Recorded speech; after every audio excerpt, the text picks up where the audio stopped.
Okay, so what's quite important to say to start off with is the group that participated in the survey was completely self-selecting, but we actually did see a very similar and comparable demographic between the two sets of people. But the only difference actually we did see was that last time there was a smaller age range in the children of the dads, but this time around, yeah, there was a much wider age range. So we had some who have very little children ranging right up to adult children. So what we know from the feedback that we received through the survey and anecdotally as well, is that they have spent more time with their dads, have spent more time with their children, and that they've really enjoyed it as well. You can see here that during the first lockdown in 2020, 40% of dads were spending more than 25 hours a week with their children. So that's either playing with them or homeschooling.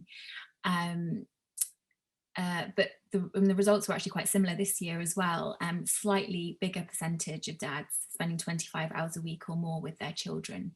Now, I think it's really important to say here that we really recognise that UK-wide research has shown that women are still taking a higher percentage of responsibility than men for both childcare and for housework.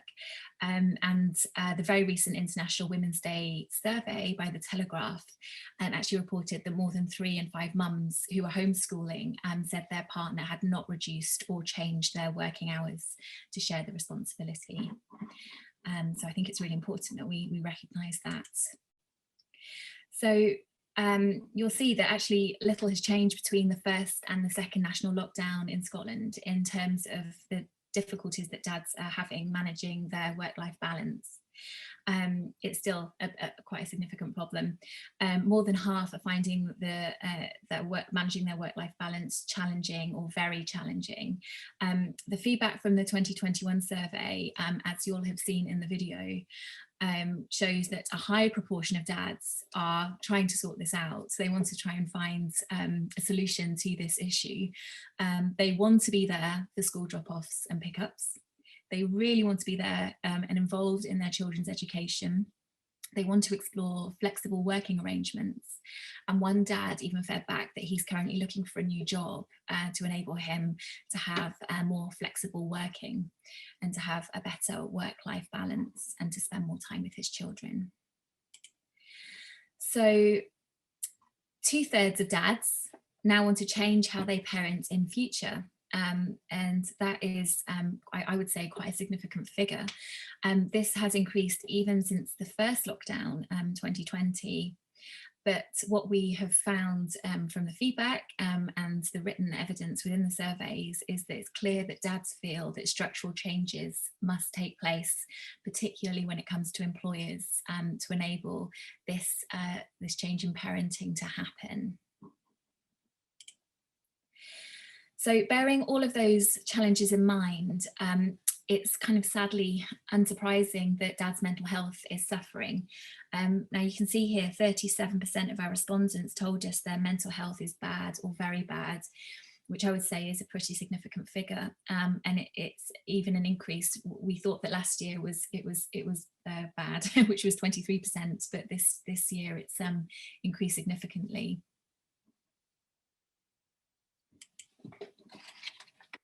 What is encouraging that we see here is 88% of dads who are experiencing difficulties with their mental health are seeking help.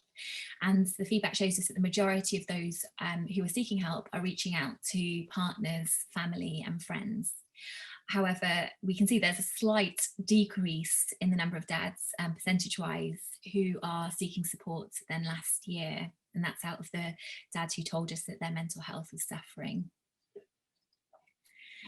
Now, it probably is unsurprising as well that in light of all of this, that family relationships are suffering.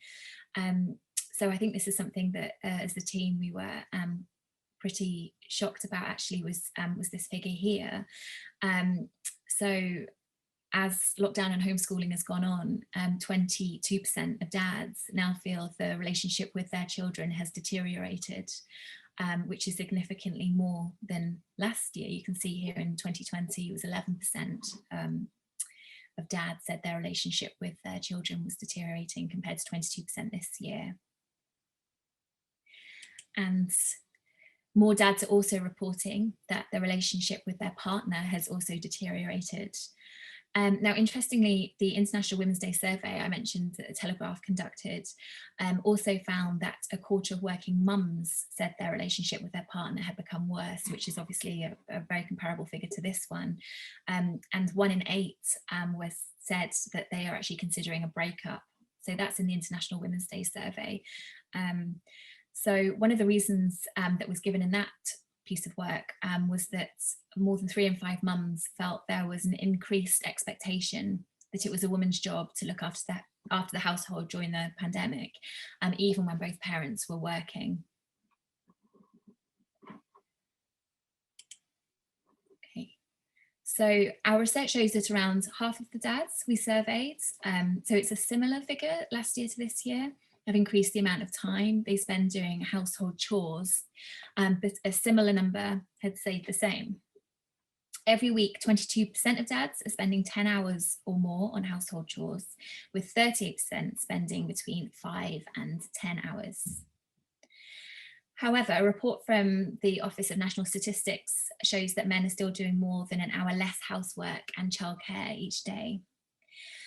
So I think that we would, as an organisation, we would conclude that in order to achieve better gender equity at home, there needs to be a better understanding by employers, schools, services, and by dads and families themselves that fathers have an equal part to play in their children's lives. Now, a survey shows it's really encouraging that there is a big appetite from the majority of dads to make sure that any positive changes they have made in their parenting role carries on post-COVID. And it will be really interesting to see whether employers support that through a continuation of flexible working and working from home in the future. So I think those are all of the major changes we found. I'll hand over to you now, Chris. Okay. Okay, thanks very much. Yeah, okay, thanks very much, Kirsty. So yeah, a lot to think about there. Kirsty's sort of summarised it. What I'd like to do now is properly introduce you to the panelists. I'm going to ask the panelists one by one, just to give us a fairly sort of brief reflection from their own point of view, from their own professional interest, as it were, as to what they think the survey results. Well, first of all, just I guess maybe a reflection on them, but from their own professional perspective, what the survey results tell you, the panelists, about your own professional context moving forward as we head through COVID still and head towards the end. What have dads told us in terms of what do you think the impact will be or should be on your service, and maybe how it changes moving forward? So in no particular order, I'd just like to ask you, Kate Magamese, first of all, if that's okay, from Health Visiting in Fife, just a little bit of reflection, and then what you think it means to health visiting services. Hi, yeah, can everyone hear me? Is that okay? Yep. Right, so my name's Kate. I'm a health visitor within Fife, as Chris has said. Having a look through the findings, there was nothing hugely surprising. I think from our practice that we found, and our practice, we haven't stopped.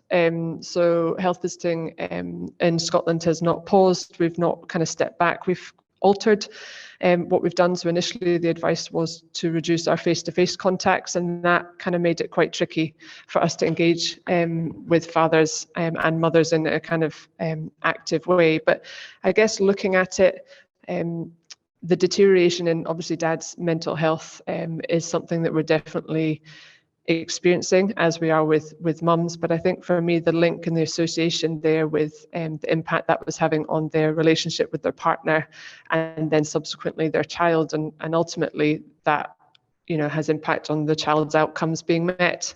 So I think for me in our service, that's quite striking and gives us some work to do.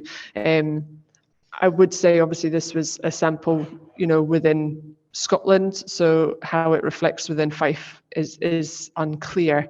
And also kind of the background of dads, you know, would be interesting kind of to delve into, and kind of what types of fathers and that self-selected fathers, they've actively kind of sought this out to fill this out. But I would very much say that kind of what the findings are showing is a representation of what we're experiencing kind of across the board with all the families that we are working with. I think for me in our service, it was really encouraging to see, I think it was 67% of dads want to change and want to turn this around and get some positive relationships with their children, and subsequently that impacts obviously their mental health and their relationships. So for me, that was really, really encouraging and gives us, I guess, some food for thought to get in there and kind of support dads as we do to kind of explore how they want to change.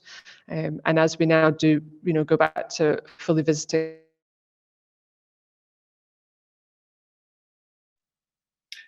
Oh, well, unfortunately, Katie seems to have frozen there. I'm actually in Fife as well, and it's not that cold, so I'm assuming that it's a tech issue. But listen, I think you all got the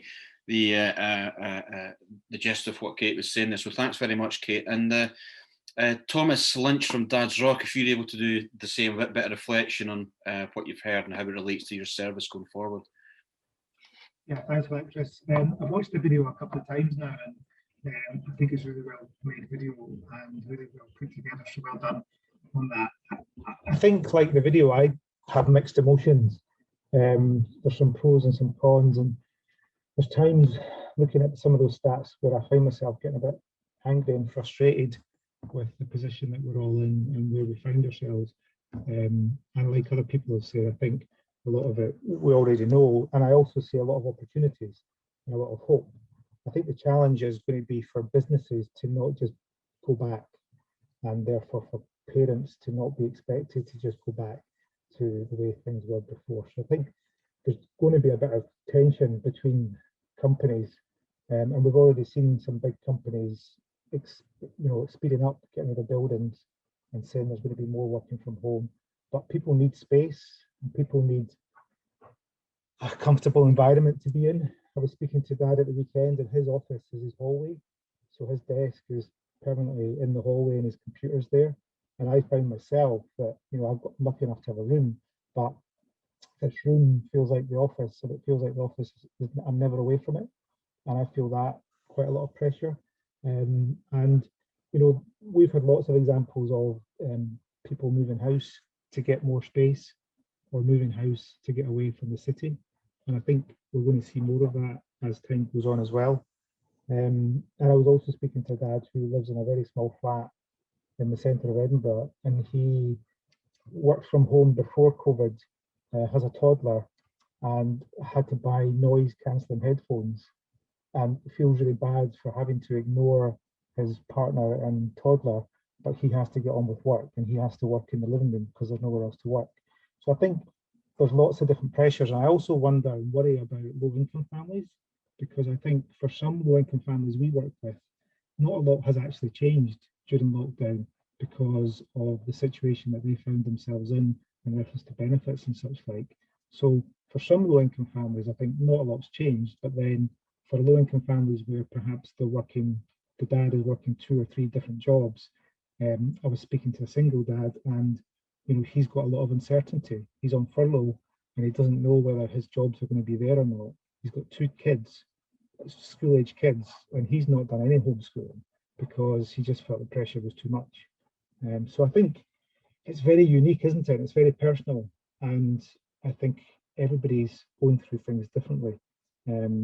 So I think it's, but to me, there's a lot of hope, and there's a lot of opportunities, and there's a lot of things that we can do. We kind of just need to be able to, focus on what we're going to do and get the right people around the table to ensure that we do support families. Okay, thanks very much for that, Thomas. And now I'd like to introduce you to Donna Bruff from Midwifery Services in Tayside. Hi, Donna. Hiya. Thank you for inviting me today. I've had a look at the video a couple of times as well, and I think echoing the previous speakers, there wasn't a huge amount out there that surprised me. There wasn't much related specifically to midwifery and maternity. However, I did notice that the fathers with babies between 0 and 2 were finding the highest challenges. I've had a real personal struggle with this last year. I've campaigned and worked so hard to have dads in our maternity wards, and to have that completely stopped. And it was almost as if there was just this blanket approach to visiting within hospitals.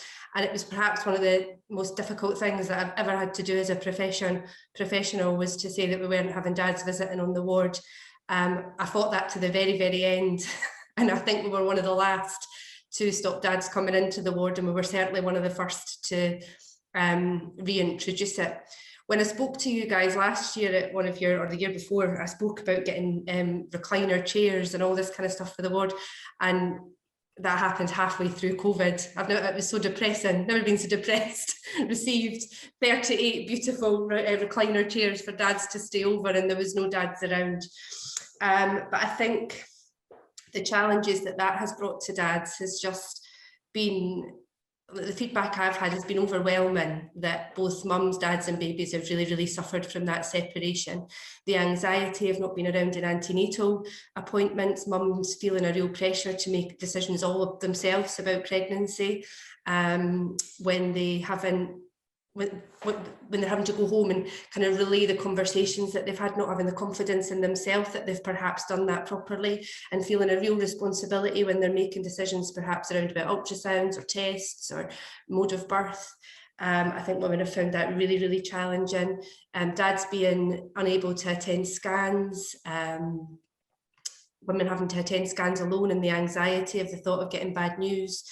And then obviously, in the postnatal period, dads were very, very quickly being asked to go home and not being able to spend time in those postnatal period. We had a really sad but beautiful picture that was in our local papers of a dad and a midwife standing through the glass looking at this baby. And it was a beautiful picture, but it was absolutely heartbreaking to see. One of the real positives round about it was when I first introduced the kind of open visiting for dads, I had quite a bit of backlash from the midwives. But as we were coming through the pandemic, the midwives were saying, we can't wait to get dads back in the ward. And that was a real moment of positivity to me, because they were recognising how important it was that dads were in there. So I think, for me, thinking of the results of your survey, we know that mums are feeling this more, so it makes sense that dads are feeling it more. We know that more mums are suffering from postnatal depression, that COVID has increased anxiety, and it's increased antenatal and postnatal depression. And for me, it's how we kind of fix what's gone on this last year, how we get dads back into our wards, back into our maternity care, and back into those really early days of the bonding, the beginning of those relationships, because we've got to get that right to get the rest of it right. Okay, thanks very much, Donna. And now if I can ask you, Laura Burr from Early Years Services up in Aberdeenshire, what are your reflections on this and for the work that you do? Yeah, so I would say the results of the survey kind of echo what we're seeing. Initially in the first lockdown, the engagement that we had in our home learning opportunities and kind of communication with families was brilliant all round. And in particular, dads really engaged really well in our play-based learning opportunities. So things like how tall a tower can you build and can you make a den?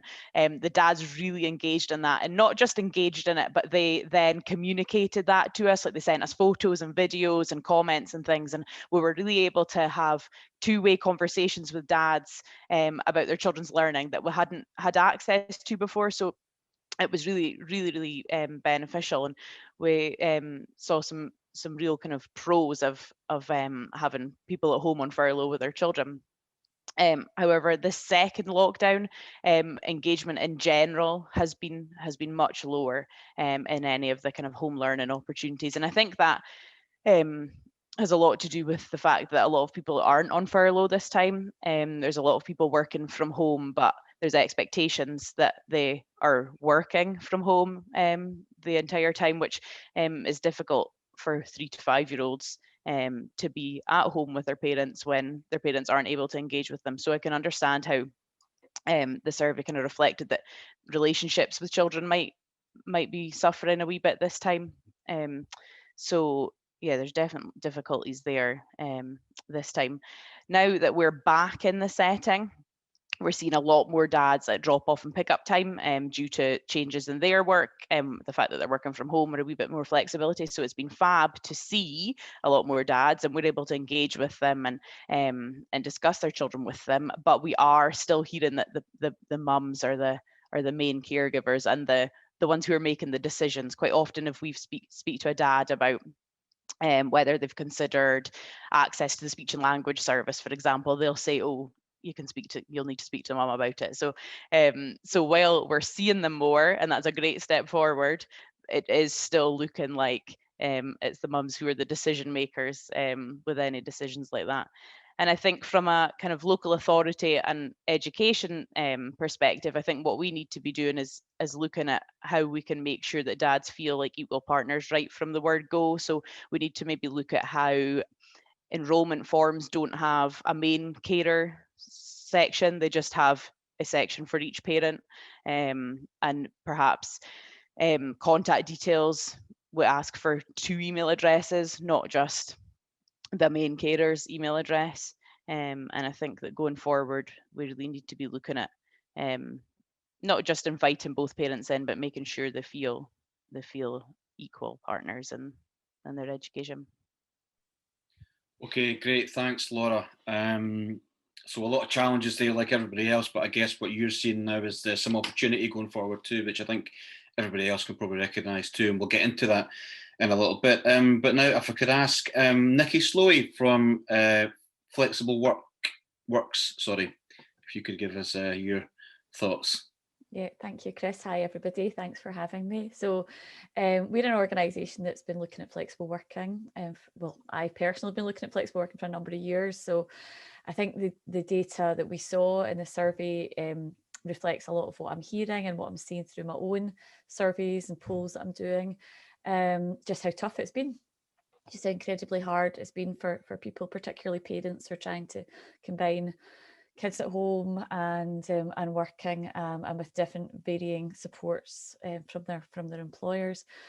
And it hasn't been true flexible working. You know, if you read the media, you would think that we've all been, you know, in this kind of space of experimenting with flexible working. This hasn't been normal flexible working. It's been kind of forced upon people.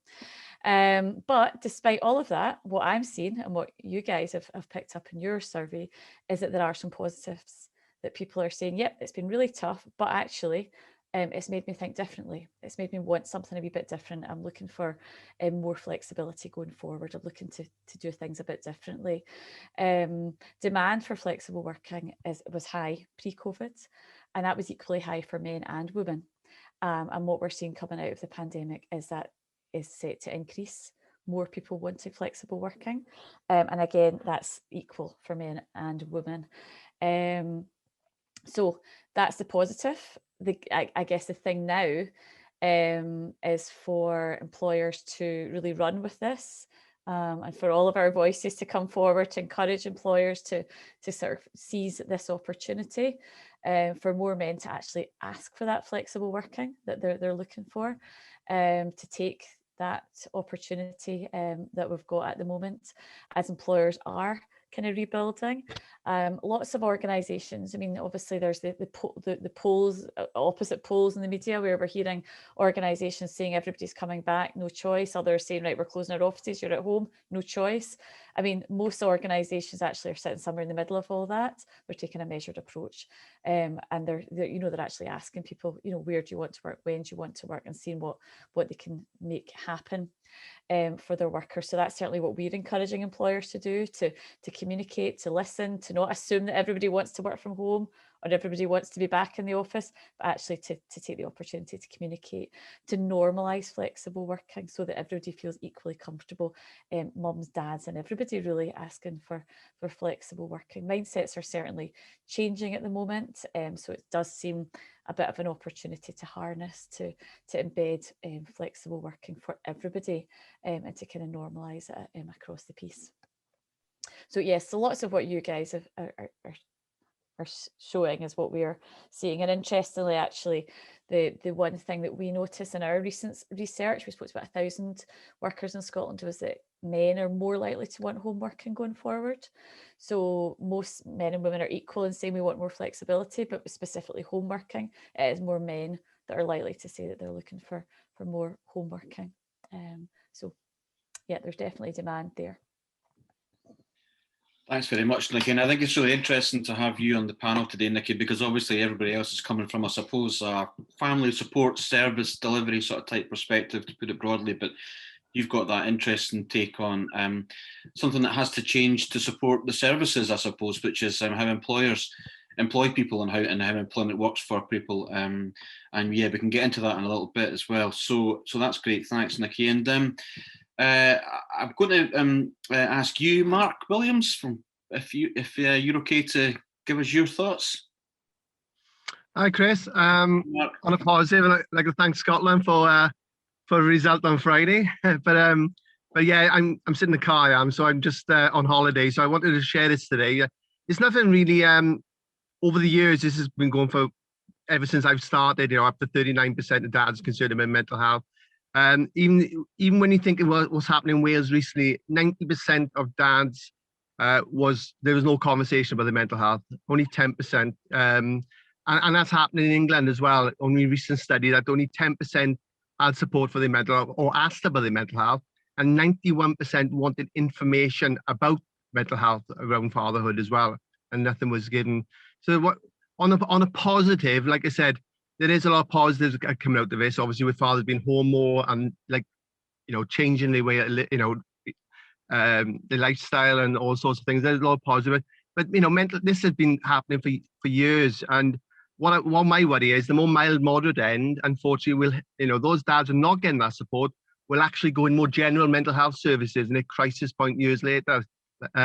So this is why the early prevention in the early years and this education and giving dads the confidence to seek that help, that's so important, because it'll just manifest.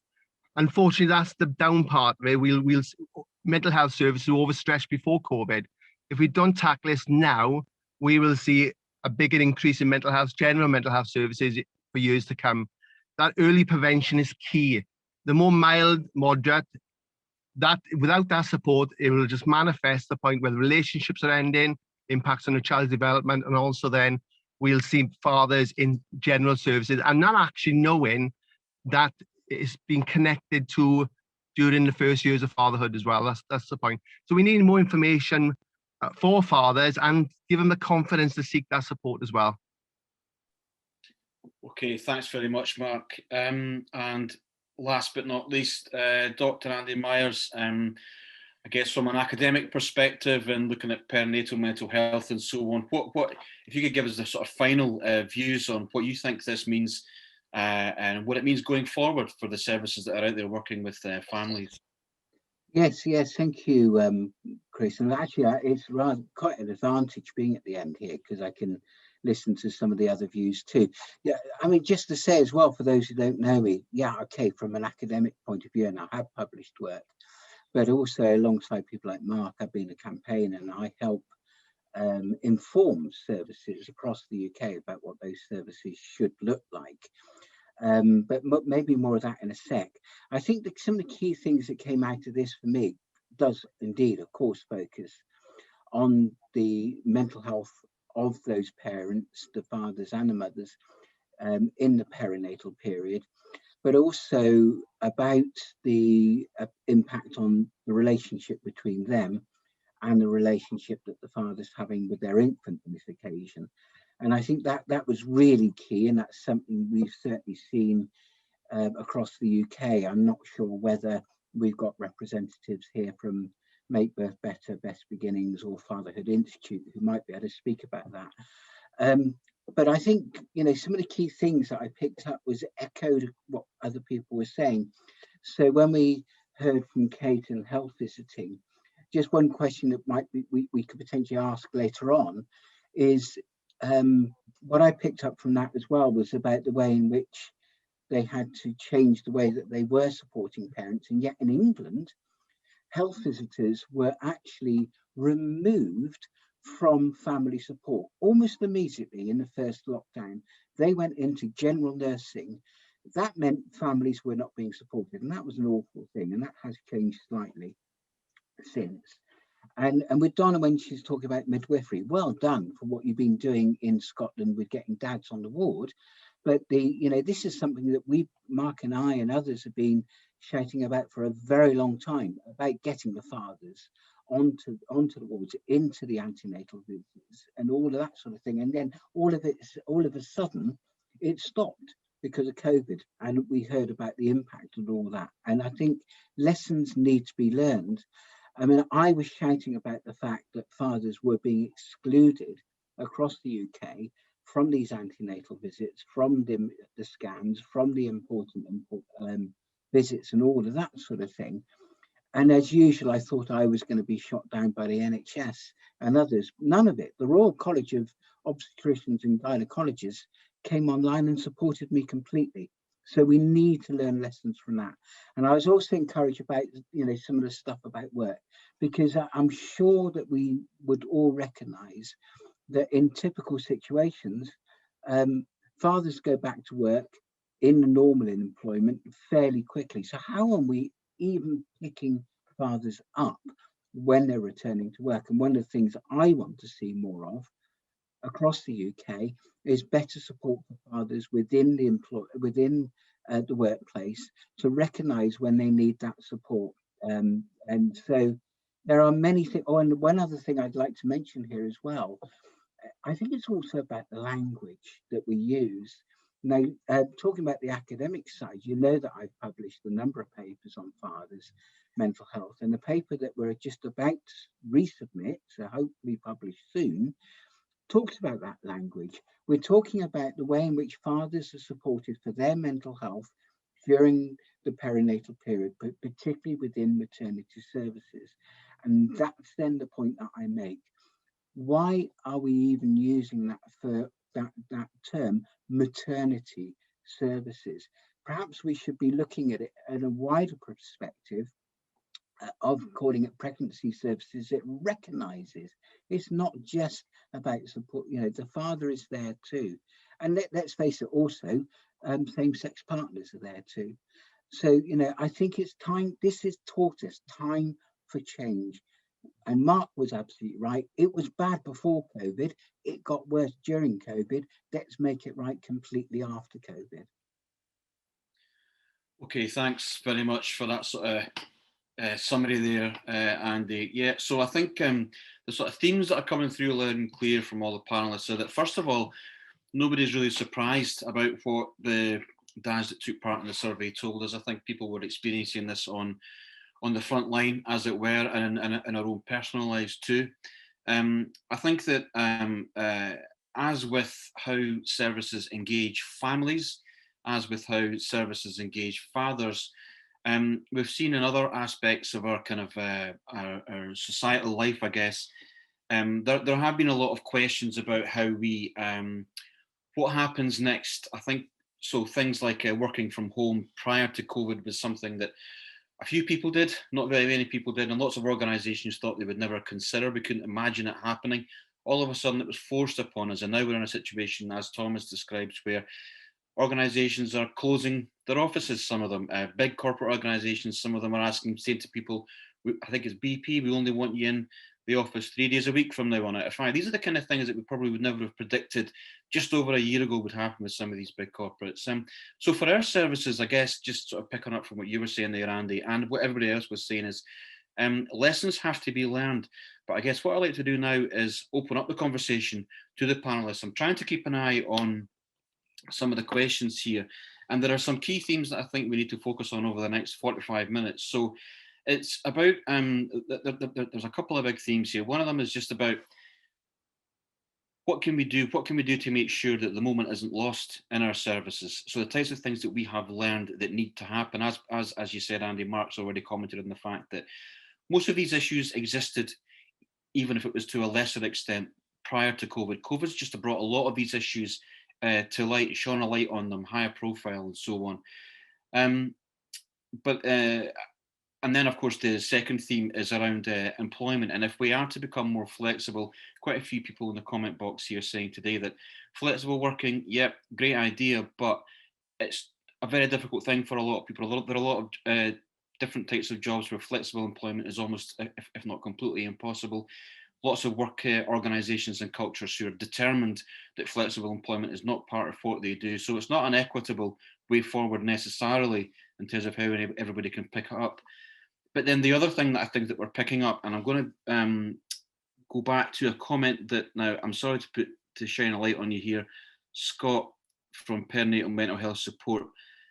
Around about 12 minutes ago, Scott, you put on a comment that I think is a really important one that sums up something that everybody's been saying here. So Scott, I'm not going to read out your comment. If you don't mind, Scott, I'm sure you're around somewhere. Just you made the point here that kind of captured something that everybody was saying about this has had a real impact and a real devastating impact in the relatively short term on families, on mums, dads, infants. But what next? If we don't grasp onto this, if we don't deal with this now, as Mark was talking about, then we could be looking at some sort of generational impact and a generational in terms of service delivery. It's something that they will have to pick up for quite a number of years going down the line. So Scott, I don't know if you're able to kind of elaborate a little bit on the comment you put in there, share us your thoughts with the panel, and we'll see what the panel has to say to that. Yeah, yeah, sorry, I can talk, but I can't have the camera on. Is that okay? No problem at all. I've got a little naked 2-year-old running around. Nobody wants to see that. No problem. Yeah, so to be fair, this is something that obviously I talk to Mark I work quite closely with Mark, so it's something that we talk about a lot. And I speak to local maternity services at antenatal classes and stuff for dads, and it is this, Mark touched on it earlier on. If we don't find the root of the cause when it comes to mental health in and around the perinatal period, particularly in fathers, because it's not addressed and we don't talk about it. And what I say quite a lot, and I talk to health visitors and midwives, and what happens is, it's great that we've got 88% that are looking for support. I think that's fantastic. But when you talk to services in particular, and they ask the questions and dad says, yes, I'm struggling with mental health, I'm anxious, I get angry, I'm irritated, what can I do? And they look for support. There isn't really any services in Scotland. Obviously, I'm down in Warwickshire in England, and you guys are late in the way, to be honest, which makes me very proud being a Scotsman. But down here in particular, if you're looking for support to do with your mental health in that perinatal period, there is no real professional avenues and pathways for dads. So what happens is it gets suppressed. We don't talk about these feelings. Then we get punished for not talking about it. And what happens, yet again, like Mark said, further down the line, and in my particular experience, I've got 7 children. I had birth trauma from my first one, but I didn't know until my 7th one was born and I heard Mark Williams talk that I knew what I'd experienced, and I was able to sort of patch it back together. And what happens is you go through a traumatic experience. I had 3 of them. And then in the next pregnancy, the anxiety builds and it builds and it builds and it builds. And you convince yourself it's all going to happen again. And all you're being told, and this is something else that I know Mark and Dr. Andy Myers talk about, we're never looking to take the focus away from mom and baby, because that's where it should be. But because we don't have these conversations antenatally, and we don't involve dads into the process and make them feel, we hear this, that midwives are there for the whole family, but we're not made to feel like that. So these questions aren't asked antenatally, so we don't think we're supposed to talk about it. Then we get punished for not talking about it. And then when we build up the confidence to say, yes, I need support, there is nowhere to send you. So then what happens is your GP picks it up further down the line and it comes under that general umbrella of depression or anxiety. And you might go to IAPT, you might try CBT, you might even try antidepressants. But if you have a future pregnancy, the chances are it's going to come back because you never dealt with it properly.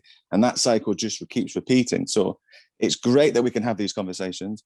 It's fantastic that we've got that amount of dads that want to look for support. But until the infrastructure is there, these things will never change, in my opinion. Thanks very much, Scott. So, yeah, you use a term there, Scott, that I guess our colleagues in health services are more than familiar with, and a lot of us will be too, to an extent. When you talk about pathways, and I suppose, sorry. Oh, that's quite all right. And I suppose in terms of structural change, pathways is only one part of it, but pathways is something that my understanding is that it's a kind of key it's a sort of bedrock, or a framework rather, where health visiting services, for example, look to be guided in terms of how they support families. So I'm going to ask Donna, Kate, from your perspectives, thinking about going ahead then, thinking about structural change. You both describe how Donna within Ninewells and Kate within your practice in Fife with some of your colleagues, how you are doing things differently. You're doing more to engage dads, but it's not consistent across practice in Scotland, because you're doing something because you understand that it's what families need, but it's not part of the structure in terms of health visiting services or maternity services across Scotland. So how do we go about that then? I mean, you're the guys that work in these worlds. How do you think something such as pathways, is that a way forward in terms of trying to introduce some sort of structural change to what's needed to happen here? What do you think, Donna or Kate? I was just in the middle of typing there. That there is a real hope that as we move forward with Best Start in Scotland and Better Births in England, that will change the pathways for maternity care for families. And we're really looking to base maternity care round about relationship building, and to move away from that kind of previous pathway that we had that was based around a hospital, around women and families coming to us. This is the whole concept of continuity of carer is round about building relationships with the families that we care for. So I think there would be a hope in that as the relationships build, and you see the same midwife throughout the care, that those relationships wouldn't just build with the mothers, they would build with fathers as well. But I absolutely agree. I think there has to be something put in place the same way that we ask women on several kind of points throughout their pregnancy about their well-being, that we ask dads, and we formalise that, because I think the reality is there are midwives and health visitors out there every day asking dads, how are you, how do you feel? But there's no formality around about that. And I think really that has got to come from small places, small changes starting in little places, and then how do we spread and grow that? So I think it is about, well, I'm in Tayside, Kate's in Fife, we've got little pockets of it. How do we make a network and share that? And some of that's through coming into work with you guys here, but how do we also share that within kind of our other networks that we have? Yeah, so thanks, Donna. So it sounds as though, yeah, that's relatively hopeful then. You think that there seems to be a way forward, but as you say, it needs to be something more formal. So just for the layperson, what would that formality look like for a father or for a partner coming into Ninewells, say? What would you want he or she to see? What would their experience be in terms of the interaction with a midwife, for example? If say he was, not feeling that great, what would the formality of that look like to him or to her, for example?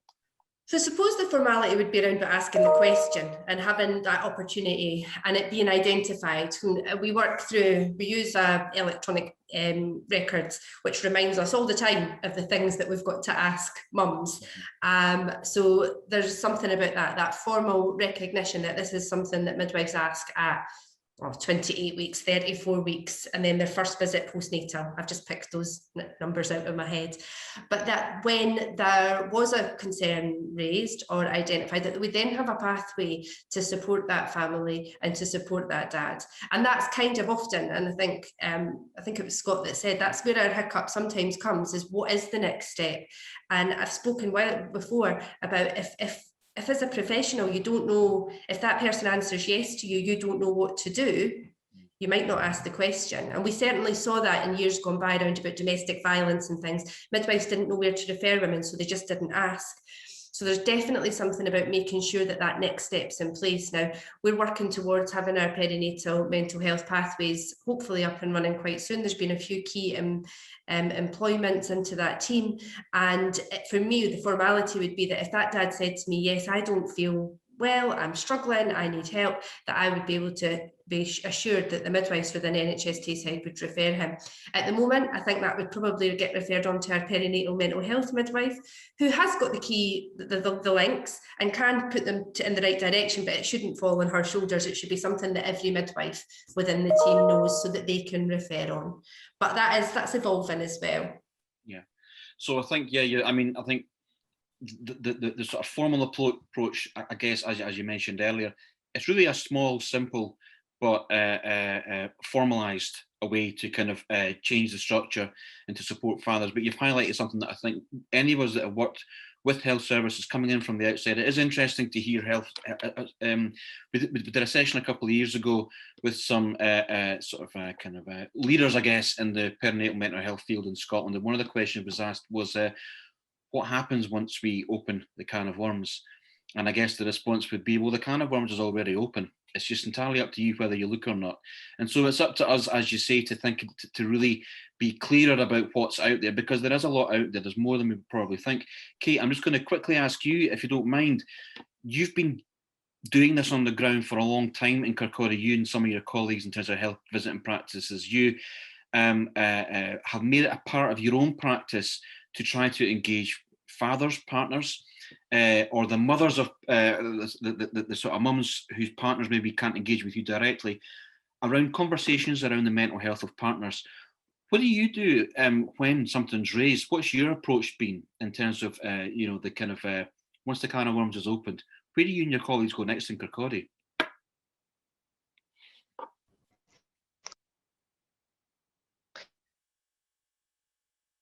Oh, we can't hear you, Kate. Hi. Yeah. I mean, I very much emulate what Donna's saying in terms of it can be different. Sorry, my connection at the uni is really poor. Can you hear me? Hold on. Can you hear me?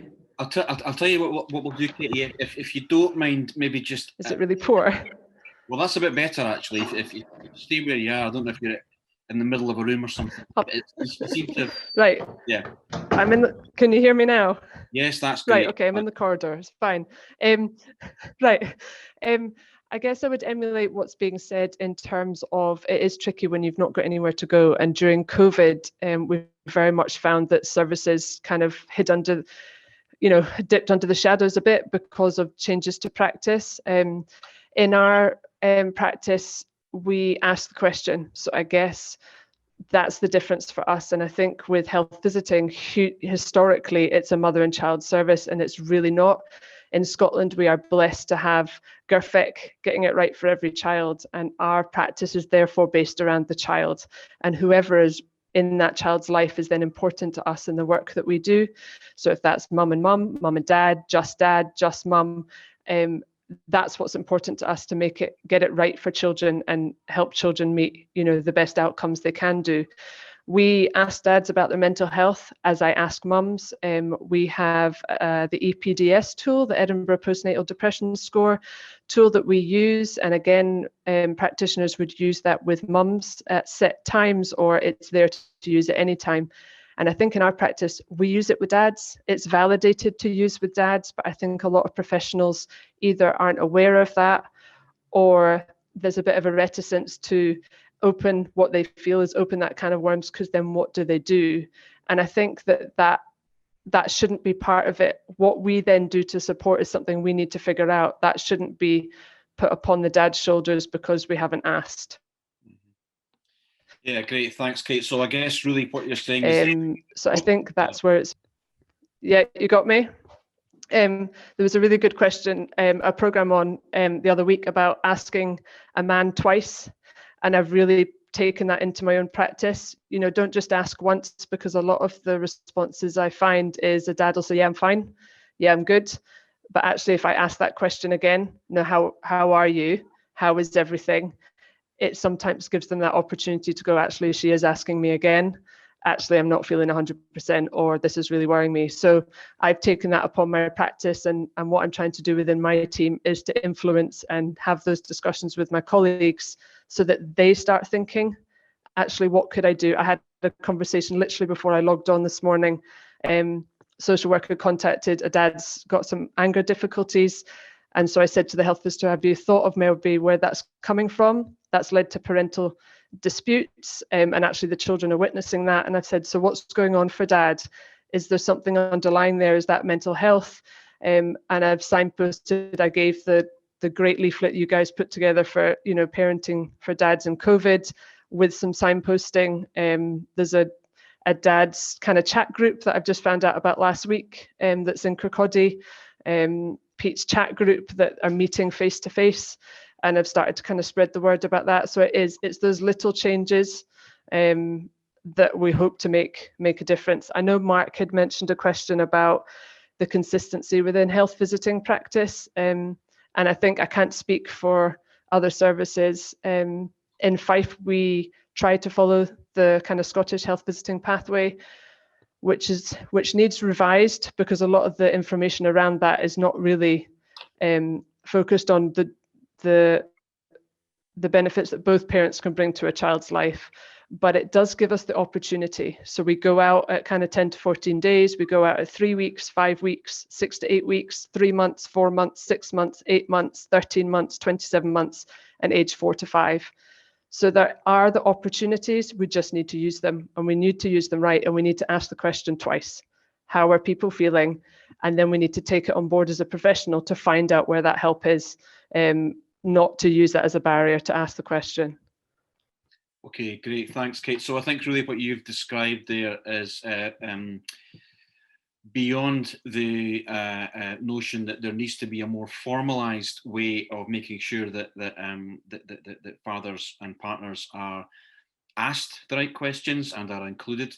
It's then about, as you've described, there are opportunities out there, and it's about being aware and being confident in terms of what's in your area, what you can signpost people to, what links you can make. But probably more importantly is that this shouldn't be a postcode lottery. This should be consistent. And again, I guess that goes back to the kind of formalised approach, the sort of blanket approach. Dr. Andy Myers, you were wanting to comment on something that Scott had said earlier. Yes, thank you. Actually, it almost picks up on what you've just said there about the postcode lottery, but more about that in a sec. The key thing is what I said earlier about, you know, what we've actually lost in terms of progression. And some of you will know that because of the hard work that people like myself, Mark, and others did across the UK, about 18 months ago, NHS England announced that for the very first time, fathers were going to be screened for their mental health. And on the face of it, that's absolutely wonderful news. But there's many reasons why it's still not anywhere near enough. First of all, they were only going to be screened, fathers would be screened for their mental health if the mother was referred to perinatal mental health services, and not all mums are, and not all mums meet the criteria, so fathers get missed. Fathers can develop their own mental health problems in any case, they're going to get missed. I've seen some of the chats come through about birth trauma. Nothing's been picked up about birth trauma. And of course, that whatever we got out of NHS England, it was just for England. So we need similar things, at least to start with, in Scotland. And then, where even the progress that we did make in getting those services, because Scott was saying about not getting enough access to services, we asked dads to come forward, nothing for them. The progress that we were making, getting these services across at least England, scuppered by COVID. We can't let that fall through. We need to pick that up. We need to remind the NHS that this is what they were going to do. We need to extend it, and we also make sure it's across the whole of the UK. Okay, thanks very much, Andy. So I think what we're sort of in summary there, in terms of what we've picked up in relation to the mental health of father and partners, it's about formalising, it's about consistency across areas, and it is about opening that can of worms, I guess. And there are moves in Scotland to try to raise awareness of what's going on around there, to try and sort of collect that information together. So, for example, Inspiring Scotland have a database online where third sector services who offer support to families are listed. Things like that are happening. So I guess the other thing that was raised at the start of this, and was commented on quite a lot, looking at the, I'm just going by the comments on the side here, was the notion of flexible working, the notion of responding to what fathers have said they have enjoyed over the last year. Fathers have enjoyed spending more time with their children. They've enjoyed, to an extent, because it's been tough for all of us, I guess, homeschooling, and they want that to continue. I wonder if anybody on the panel has any thoughts in relation to, well, I'll tell you what, Nikki, I'm going to pass it over to you because this is your area of expertise. You've heard quite a lot here from colleagues that are working in health services, colleagues that are working in the very early years with families, and they've sort of described what they are seeing and what they think families, fathers, partners need. Where does flexible working come into all of this, and how realistic is this in terms of a big change, a big culture shift going forward? What do you think? Yeah, I mean, I think that the one thing that I was kind of following through the chat there is recognizing that home working is only one type of flexible working. It just so happens that that's the thing that we're all talking about at the moment because it's been such a monumental shift during COVID to home working. But for lots of jobs, you can't work from home, you know, and that's what's kind of coming through the chat. If you're a nurse, you can't work from home. If you're driving a bus, you can't drive your bus from home. So that's always been the case. And I think it's really important to acknowledge that there's other types of flexibility beyond home working, that, you know, there's flexible working through the hours that people work. You know, doesn't need to be 12-hour shifts, doesn't need to be 9 to 5. Is there some flexibility there that could be put in place? Is there flexibility around how long people need to work? You know, does every job need to be full time, or is there scope for, you know, more people to work on reduced hours? Or, but also acknowledging that there's always been this kind of, I guess, issue with dads maybe not wanting to ask for flexible working. We've seen that for years because they're worried it'll have a negative impact on their career, or even their colleagues will look at them unfavourably. So there's something here about acknowledging that not all jobs can be done from home, but encouraging employers to look at other forms of flexible working, you know, hours, place, things like that. Also, communication, so important, you know, so really encouraging employers to be talking about the flexible working options that are available to everybody. You know, because quite often the policy is hidden away in a website and you don't know it's there. And if you're already feeling a little bit worried about asking for something, or you're not seeing other people working in this way, you don't know what you don't know. So there's really something very important about what we do is encourage employers to actually be really vocal about what they offer in terms of flexible working, and to even open up the conversation that that's okay, it's safe, you can do that. To really communicate that out for everybody so that mums, dads and anybody feels comfortable about having the conversation. And quite often what that means for the employer is that they actually need to make sure that their line managers are equipped to have those conversations, because that's who the conversation is with. And that sometimes means a little bit of support and training and encouragement. So these are all the very practical things that we are talking to employers about, but that's employers that want to listen. You know, that's the ones that are saying, yeah, okay, I'm maybe into this. I can see that this could be work for my business, or I want to be a good employer.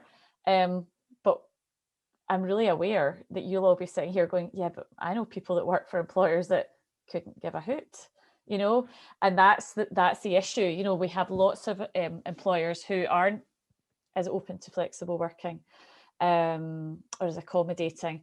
And what we all have to do, I think, is just really continue to have a bit of a groundswell to say that this is what people want, you know, this is what people need. If you want to recruit, if you want to retain, if you want people to be engaged and working well in your business and your organisation, this is really important to people. And I think that onus is on everybody to really try and champion this is what people want, and to showcase good employers, to show what they're doing, how they're doing it, to try and encourage some of these, I guess, more lagging employers to catch up. Because what we don't want to do is create a kind of flex haves and a have nots as we come out of COVID, that we all get so focused on home working. But if your job can't be done, you kind of get left behind. So it's really important that when we talk about flexible working, as we come out of COVID, that we're looking at all possibilities of flexible working. You know, is there a little bit of creativity around someone's working hours? Is it even just getting a bit more notice of your shifts? You know, that's really basic, but that can have a massive impact in families' lives. I've just been working with a care organisation, and they said, you know, even if I knew my shifts a month in advance, that would let me plan. That would let my partner plan, you know, when they can work and stuff. So it's not all about home working, but there are other forms of flexible working, and we just need to be really mindful of that and really encouraging of employers, our own employers as well, you know, to think about all different forms of flexible working so that we don't create that kind of divide. Yeah. Thanks very much, Nikki. Susie Hodgson and Thomas from Dad's Rock have been having a little chat in relation to what you were saying there, Nikki. I don't know if either Susie or Thomas want to come in there talking about complex social norms, smaller companies maybe being a bit scared of flexible working. Just either of you, your sort of thoughts on what you were thinking there. I think just I mean, I absolutely agree with what you said, Nikki, about flexible working. I'm just thinking about it from a parental leave policy point of view, and you know, we talk about you know, how wonderful it would be for dads to have much more allocated paternity leave and things like that. But actually, if you look at Scandinavian countries who do have that offer, the uptake isn't as great as you might think it is. And there are lots and lots of social norms at play there around, you know, the pressure on men to be the financial provider and all those sorts of things. So I get it, absolutely. But it's not just as straightforward as policy. It's a massive, massive cultural change, which is everything that we're talking about. Everything we're talking about here is cultural change within professional organisations, within the way that we operate as a society. And just talking, you know, concurring with Andy really around the language stuff, I think that's really key. Yeah. But I could talk all day, so I'll shut up. No, Susie, I'm totally with you. And, you know, I've actually had instances where I've been working with employers who want more guys to take up flexible working. And they're doing the things that we've suggested to them. You know, they're shouting out about, you know, they're role modeling it. They're doing little stories in their newsletters. They're giving training to their managers. They're asking their managers to bring it up at one-to-ones. You know, how's your work-life balance? And the uptake's not happening because there's still something ingrained. So yes, there's loads and loads employers can do, but there's something wider than that. And you're absolutely right, Susie. And that's for all of us, I think, you know, to be really aware of that there's something way beyond anything an individual employer can do, because there's something ingrained. There's something that is stopping a lot of men asking to work more flexibly, to, you know, work, maybe reduce their hours, or, you know, there's still guys, there's still women, but there's more likely to be men. When their child takes ill, they don't tell their employer that that's why they're off, you know, and their employers maybe got a really open policy and approach, but there's just something in them. So that's a bigger, wider societal issue. And I could talk to you all day about it as well, actually, Susie. So yeah, so there's a lot employers can do, but it goes much wider.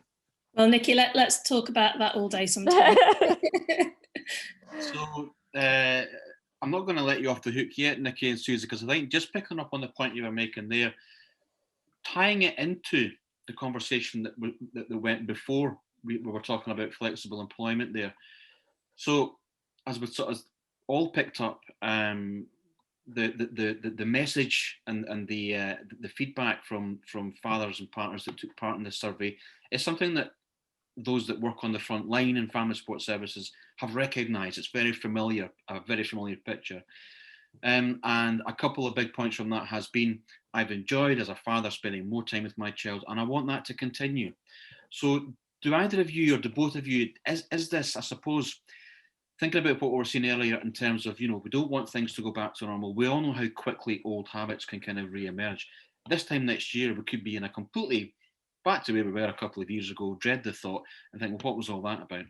But do you see this as almost like is there a window of opportunity here that we really need to grasp onto right now? In other words, if it's not just the employers, but if it's the fathers themselves and the partners themselves who maybe have this kind of cultural expectation ingrained upon them, is there an opportunity to use the voices of fathers to fathers, do you think, to sort of reflect back, well, here's actually what you've told us you want? What do you think? Any thoughts on that?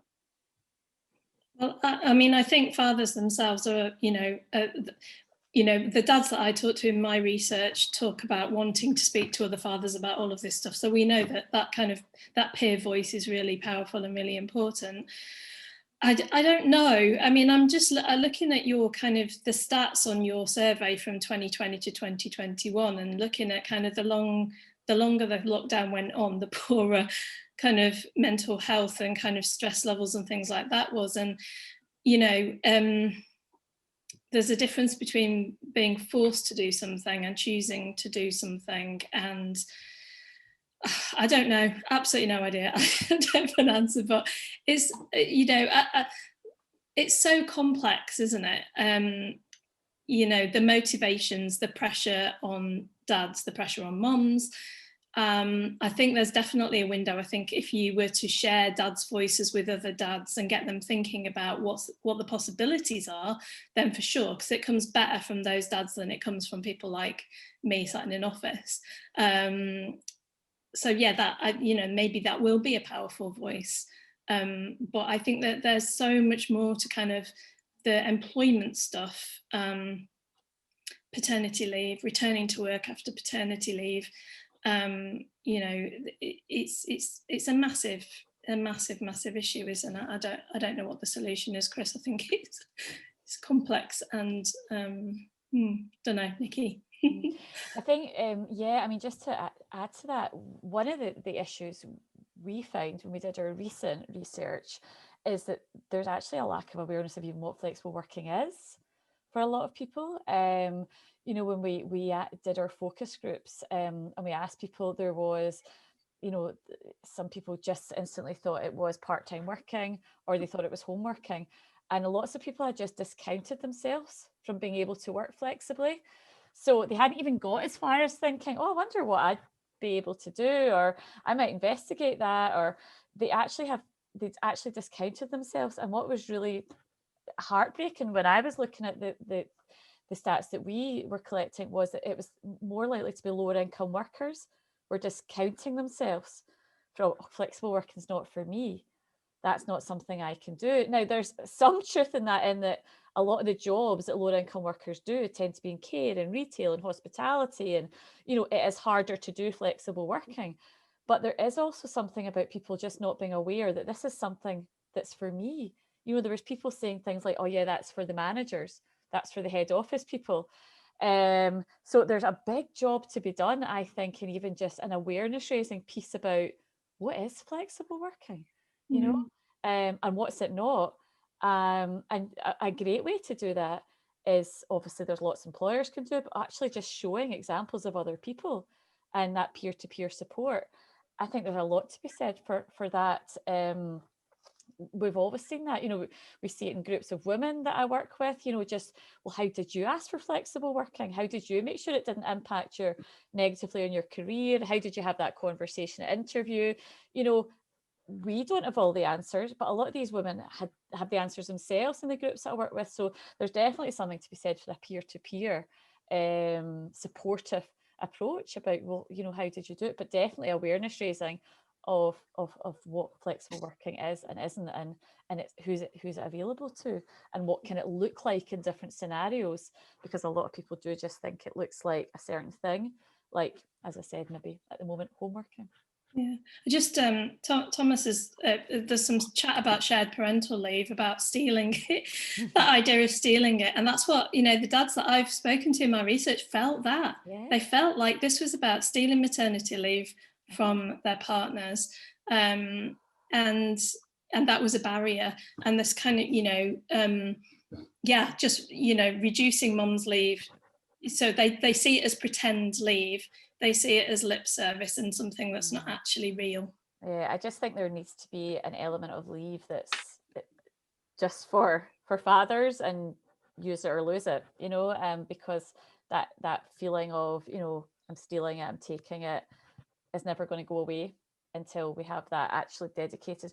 And there are organisations now starting to offer paternity leave that's for any parent or anybody who's adopting, or, you know, and I think that that's a good thing, because it's open to everybody. Now, obviously, there's not every organisation doing that, but there are certainly some organisations that are moving in that direction until legislation catches up with them. They're just taking the matter into their own hand and saying, right, for all new parents, we will give a period of leave, X amount of time, regardless of whether it's mother or father, or as an adoption, or same-sex couples.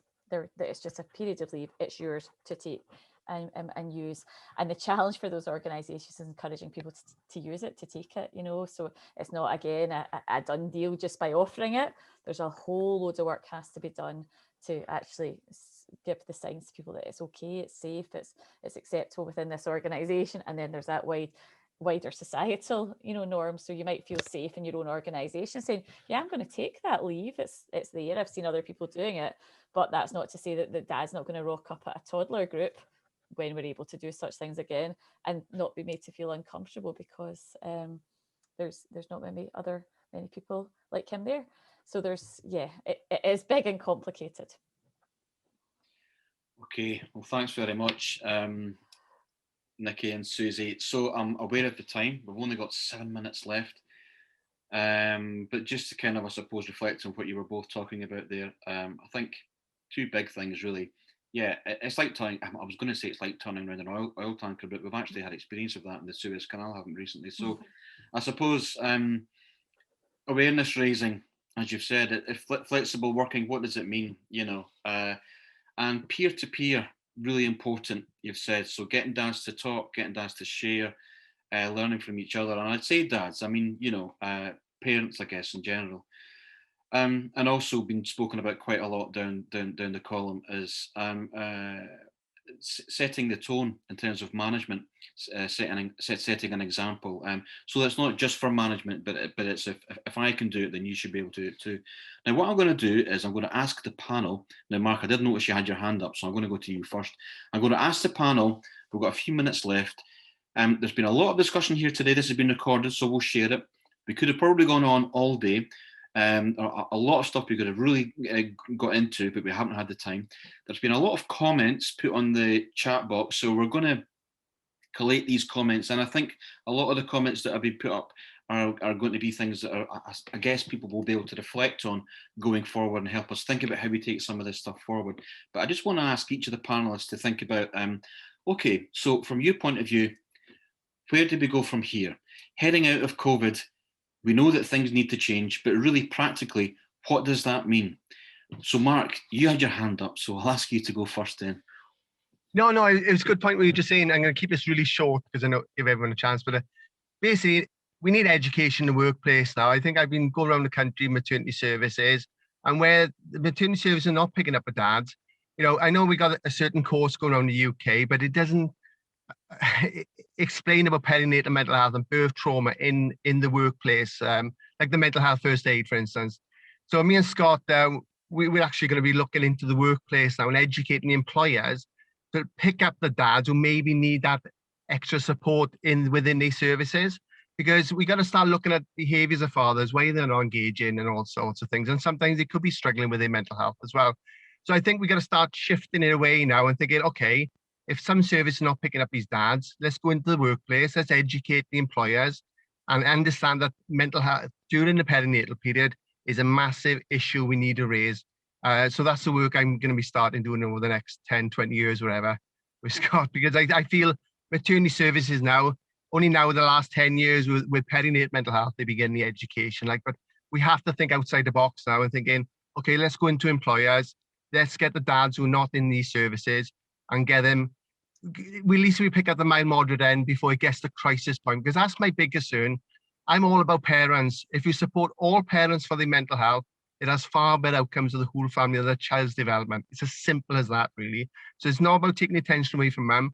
If you don't look after dad, somewhere along that timeline, that relationship can be impacted on the mum's mental health. And this is why we see increases in relationships are failing because of lack of communication with the parents.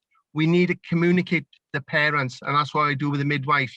We get the parents to speak and check in with each other, and acknowledge that both parents can struggle during the time. So we need to educate the parents about the issues, not just dads, mums, everyone, and same gender parents.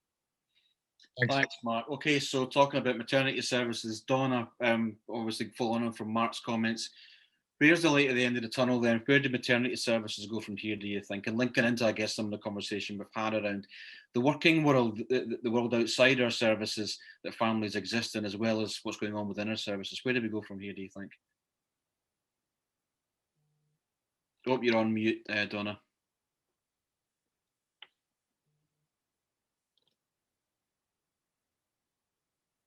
Sorry, I'm having real mouse problems today. I don't know why. You need to get a Donna. Yeah, can you hear me there? Yep. Fab. So I think there's time actually before we move and remobilise ourselves to take stock and actually think, well, what do we need to prioritise? What are our priorities?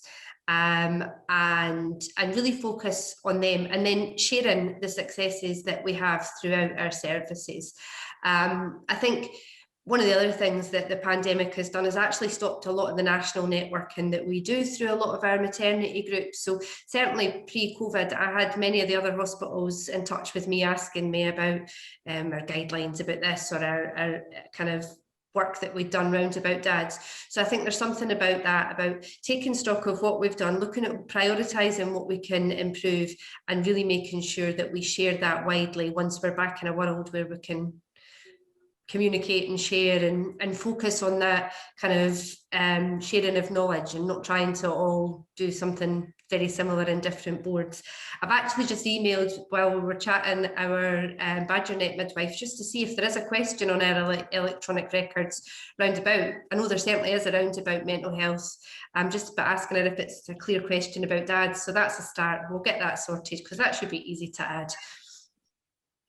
Okay, thanks, Donna. Okay, so Laura, what about you then? What does this mean for your team going forward for early years services? You're in a unique position. You're up in Aberdeenshire, where under normal circumstances you've got a lot of dads working offshore, for example, talking about flexible employment and that kind of thing. It's a whole different ballgame up there. What do you think this means for you going forward then? What's the next steps? I think for us, it's looking at practitioners' mindset and confidence in always making sure that they are engaging with dads and they are not saving the questions for when mum's there to pick up, and kind of making sure that dads are engaged right from that first moment, right from the enrolment. Their details are asked for as well. And actually, when we're allowed to open the doors and have adults back in the building again, it's getting them in there and finding out what we can do to engage the dads to make them want to come in, and kind of work alongside us, rather than it just be somewhere to drop off and pick up children from. No problem. That's great. Thanks, Laura. And Thomas, what about you then? Where do you think this, what does this mean for Dad's Rock and your colleagues in other services going forward? Well, what it really means for me is that I really need to go to the toilet. I've lasted this whole time, so I'm going to keep it really brief. I just personally think that you, Fathers Network Scotland, we need to pick something. And I've said this to you before, so I've heard it. We need to have some sort of campaign or some sort of focus. It's a huge, complex issues. There's lots that we can choose and go with, but I think we just need to agree on one thing, and let's make that difference. And you know, I believe we can definitely do it. And thank you very much. And I really need to go to the toilet now. Thanks, Thomas. Maybe we can campaign for more frequent toilet breaks during Zoom calls, but I reckon that'd be an easy one to solve. Thanks, Thomas. So, Kate, what about you then going forward? You're already doing lots of great work in Kirkcaldy. Does this mean something different for your team going forward, or are you thinking about this health visiting service as a whole going forward? What do you think? I think for me, it gives me the motivation, you know, so we can all get stuck in our jobs, and especially with COVID, we found, I've definitely found health visiting a real challenge. Families are really struggling. And so for me, it gives me the motivation to keep going and to continue to kind of work small and communication, I think, is a big thing for me. So communicate with my colleagues, because if that changes their practice, that's another several hundred families that could be impacted actually by that one professional's change in language that they use or the way that they approach working with families, mums and dads in general. It also for me is about what can we change as a service, and there will be opportunities eventually to kind of look at Fife Health Visiting Service in a whole, and kind of putting a bit of pressure on managers to rethink things as we move. And for me, we do have an opportunity. We often do see dads at that notification visit between about day 10, day 14, before they've got to go back to work. We can often catch them just before they go back. And I think it's letting dads know that we are there to support parental mental health. So we will ask mom how they're feeling, but we will also ask dad. And if they know that from the get-go, the hope is that they can then share that as they do with their partners, but also that continues to leave that door open as our work with that family, over 4 or 5 years continues. So if we can get the word there from the get-go and let parents know that we're there to support them both, I think hopefully that starts to change a bit of cultural change within what dads feel that they can say or where they can go for support.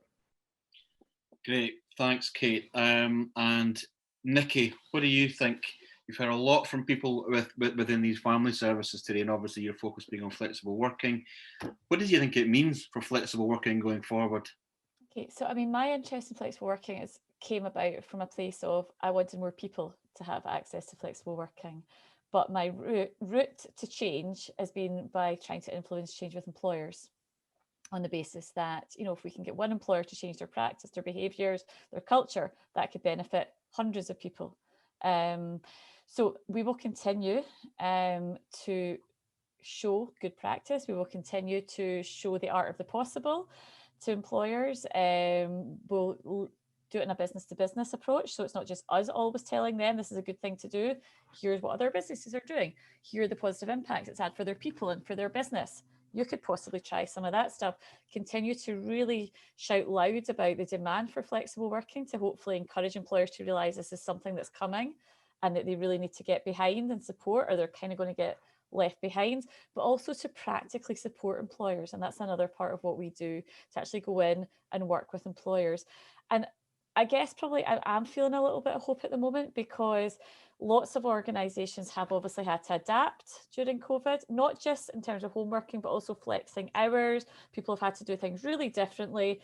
So we are at the moment in a place where lots of employers are saying to us, where do we go from here? We've maybe never done flexible working before, or we've done a bit of it, but this is a different ball game now. We've got people that we're surveying and they're telling us they want more flexibility. How do we do it? So we want to be out there and encouraging and supporting employers to get this right and to build on what they've learned. But the little bit of hope for me is that we do have an increasing number of employers at least wanting to engage and talk to us and get some support about how to become more flexible. And the more we get, the more that they can then champion and showcase it to other employers. Great, thanks, Nikki. And I'm going to give the last word to you, Dr. Andy Myers. What do you think? Where do we go from here? Well, thank you for that. Given the late hour, I think I'll confine it to a few bullet points, but these are the key points. Not surprisingly, I think what we absolutely need is screening and proper support for all fathers across the entirety of the UK. Whilst I'm really inspired by the likes of Kate and Donna, wonderful examples of what health professionals should look like, we need better training for perinatal mental health within midwifery, within health visiting, obstetricians, gynecologists, GPs, anyone else who's involved in that period. Apart from anything else, to recognise that the father actually exists and that their feelings are legitimate and that they are playing an active role, to support that mental health and to support him to help his partner with her mental health. We fundamentally need to change the language to reflect the modern way of parenting that's about everyone who's involved in that particular period. And I think we also need to look fundamentally beyond the NHS to actually look at creating greater support within the community, but also greater recognition and support within the workplace. That's essentially it. Okay. Thanks very much, Andy. So, yeah, as Andy mentioned there, we've kind of gone beyond our 1.5 hours. So just before I finish off, just I suppose a very, very brief summary in terms of what I think we're picking up from the conversation today and where we go from here.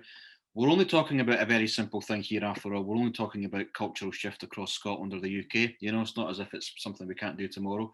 Only joking, of course. It's a very big, complex issue. There's a lot of moving parts, but there are some, I think, key themes that have come through from today. So I think the easiest one, I suppose, is the one that a lot of people are talking about, not just in terms of health services, but in terms of employment as well. It's that bit about highlighting and profiling the good practice, the small things that people are doing that aren't really all that difficult, or it's not a huge burden in terms of their current workload, but that is making that difference to supporting families going forward, whether it's within our service delivery or whether it's within employment and so on. The second part, I suppose, is really about within services anyway. It's about formalising and being consistent around how we support families. So as Andy said there, it's about the wider family, and it's about formalising our approach to supporting the wider family. So awareness raising is never going to be enough. It needs to be within our systems. And I guess a part of that, as Andy mentioned there, is to do with capacity building. The staff that are on the ground, the staff that have been working in a certain way for a number of years, who may be worried rightly, I suppose, about opening that can of worms. Where do we go from here? It's about capacity building. It's about confidence building across our big workforces, not just in health services, but in early years, in charity services and charities and schools and so on. And as Thomas mentioned just before he ran off there, you know, I guess when Thomas was talking about finding something specific that we can focus on and campaign on, I suppose numbers have dwindled in the last few minutes, but we had a lot of people around the room today. There's a lot of people that are interested, and collectively, I think going by what's going on in the chat room and what's being said, everybody is kind of agreed on the key themes, what has been happening, what needs to happen going forward.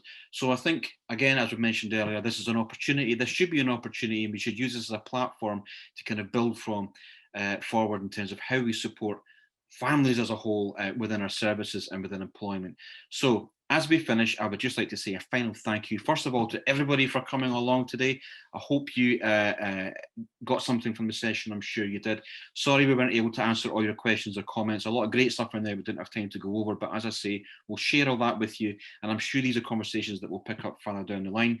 I would like to thank Nikki Slowey, Mark Williams, Laura Burr, Dr. Andy Myers, Kate Magamesi, Thomas Lynch, and last but not least, Donna Bruff, for coming along today, giving us your time, sharing us your experience and your thoughts and in terms of where we've been and where we need to go from here.